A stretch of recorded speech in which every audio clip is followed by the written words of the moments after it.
विराट कोहली का इस बैट को बनाने में पूरे 20 साल लगते हैं। इस बैट की कहानी शुरू होती है इंग्लैंड के ग्रेटलिस्ट नाम के एक विलेज में, जहां उगने वाले इंग्लिश विलो पेड़ों से बनते हैं दुनिया के 75% प्रीमियम बैट्स।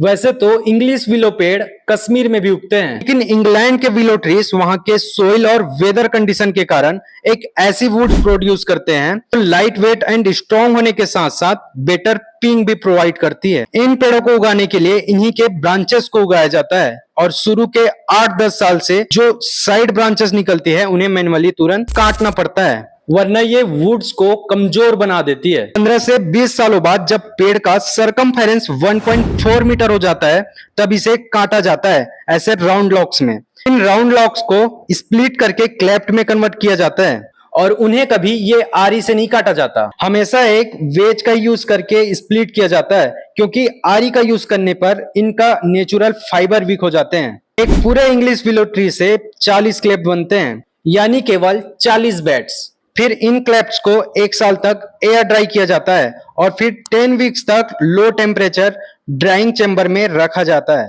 ताकि वुड्स का मॉइस्चर 10 से 12% पे आ जाए। इसके बाद ये क्लेप्स इंग्लैंड से करीब 11,000 किलोमीटर का सफर करके मेरठ पहुंचते हैं एसजी और एससी जैसी कंपनी के पास।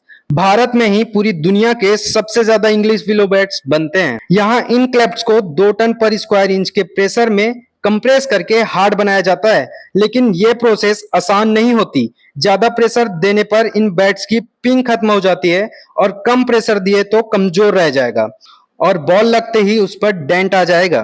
क्लेप्ट को कंप्रेस करने के बाद इन मशीन से रफ बैट्स का शेप दिया जाता है, जिसके बाद एक मास्टर क्राफ्ट में 3 घंटे लगा के इन्हें हाथों से फाइनल शेप देता है। इंटरेस्टिंग बात यह है इन बैट्स का हैंडल इंग्लिश विलो से नहीं बनता, वो बनता है मलेशिया के जंगलों से आए इन मनाऊ कैन से।